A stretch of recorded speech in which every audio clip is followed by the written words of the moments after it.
So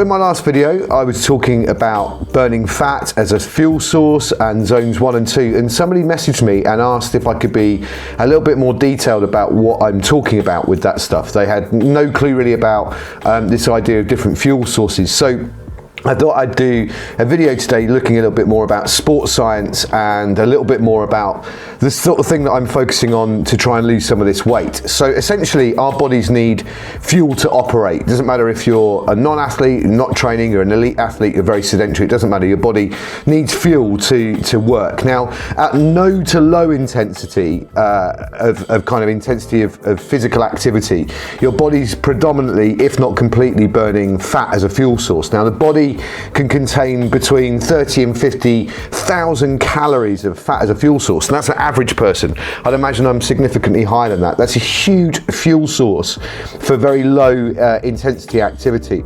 When we get into higher intensity activity, our body burns glycogen, which comes from carbohydrates. For the purposes of this video, we're going to refer to the glycogen store as carbohydrates, just to make it easier to identify between fat and carbohydrate. And our body can contain about 2,000 calories worth of glycogen from carbohydrate in our bodies, in our muscles and in our liver, and that works as a fuel source for higher intensity exercise. So I'm all sure you've heard of the term bonking. That's when you're racing and training at a very high intensity and eventually you run out of carbohydrate or glycogen and you end up hitting the wall. As a point of interest, carbohydrate or glycogen is far easier for the body to turn into ATP, adenosine triphosphate, which is what our body uses to fuel, than fat is. So our body finds carbohydrate easier to turn into fuel than it does fat. So when we're increasing the intensity from very low intensity exercise up to high intensity exercise, and it's a continuum, isn't it? It starts down here and gradually increases.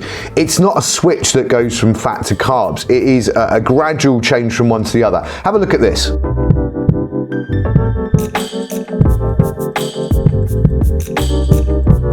So at the very low end of our VO2 max, when we're doing very low intensity exercise, our fuel is going to be mainly coming from fat, if not entirely coming from fat. And as we increase the intensity to create the ATP or the fuel that our body needs, it's going to need to start creating that from a mix of carbohydrate and fat. And then when we get to the absolute high end of VO2 max and we're absolutely at the top end of our intensity, it's going to all be coming from carbohydrates.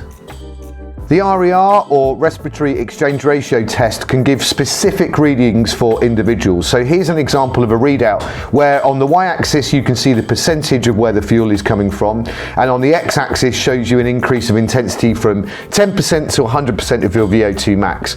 For nerds, in the test the result of 0.7 is pure fat fuel, and anything over 1 is pure carbohydrate fuel. So the thing to remember is that on the y-axis, it's the percentage of the calories that you're using that's coming from fat or from carbohydrate. Obviously, as the intensity increases, so will the calorie usage. Take a look at this. If we're burning 200 calories an hour at a very low intensity, and then say 400 calories at a lower mid-intensity, 600 calories at an upper mid-intensity, and 800 calories at a high intensity per hour, look at what happens when we apply percentages to that. So 80% of 200 calories is 160 calories from fat. 60% of 400 calories is 240 calories from fat. 40% of 600 calories is also 240 calories from fat. And 20% of 800 calories is back to 160 calories from fat. Take a look at this graph. It shows that there is a sweet spot of fat oxidization, which is how the body turns fat to ATP, our fuel. On average, and we'll come back to the word average in a minute, this is around about 60% of your VO2 max. Okay, so talking about average, your genetic makeup, your gender, the food you eat, your previous training history, all of these things are going to have an impact on that specific point of maximum fat oxidization.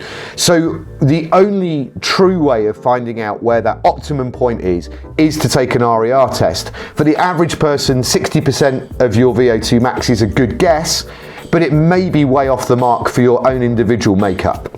So from taking an RER test, we can establish two very important things for you as an individual. We can establish your MFO, which is your maximal fat oxidation point. Now that is the maximum amount of fat that your body can generate into fuel in a minute. And we can also work out your fat max. Now that is the point in terms of intensity at which that happens. And those two things are really important to find out. So why are those two things important? Well, the first reason is very relevant to me at the minute because I'm trying to burn off all this excess fat. The first thing is that I'm doing the 16/8 fasting, which means that if I do my low intensity training in the morning when I'm still fasted, I'm not supplying any ready carbohydrate fuel for my body to burn. It's all going to be fat that I'm burning, that I'm oxidizing, if I've got the specific point exactly right.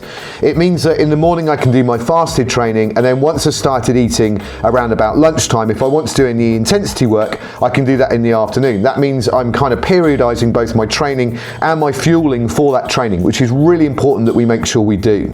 And by having my exact fat max measurement, it means that when I'm running, I can use heart rate or pace or VO2 max, or if I'm on the bike, I can use heart rate or power if I know what those figures are for my fat max, to make sure that I'm staying at exactly the optimum intensity to be using that fat oxidation. The second reason is that as an endurance cyclist that's trying to ride 3 consecutive 100 miles a day, or trying to ride 400 kilometers in a day, or you're an Ironman athlete or something like that, what it actually means is that we can train our body to actually increase that fat max point and actually be able to burn predominant amounts of fat at a higher intensity. Now that's obviously a really useful thing for us because we have such a ready store of fat that if we're doing an endurance exercise or we're doing endurance racing, we can use fat as our predominant fuel source for the majority of the race because it's a ready available fuel source. It means that we're not going to be needing quite so much carbohydrate to be burning at a higher intensity. Now that does take training, it takes fat adaptation to be able to do that. There is an issue if you're a shorter course athlete, if you're doing, for example, sprint or Olympic distance races, where it's been proven in studies that your performance at anything over threshold when you've done fat adaptation can actually be compromised. So there we have it. I hope that video has been useful to you. It might be a bit complex for some of you, but if you can just remember that at low intensity we're burning fat, at high intensity we're burning predominantly carbohydrate, and that there's a peak, this fat max point, which is the maximum point when you're burning as much fat as you possibly can per minute. Now we can best guess this point across lots of studies. It shows it's usually around about the 60% of VO2 max for most people, but you could be way off. And I'm going to go and have a test fairly soon, and we'll see how close it is to 60% of my VO2 max, and I'll do a bit of testing here before that to see how close my best guess is. But to get the true figure, you need to get yourself into a laboratory to get tested. Now if you've enjoyed this video, please make sure you hit subscribe and hit the notifications bell below. Leave a comment, give me a thumbs up, and I'll see you on the next video. Thanks for watching.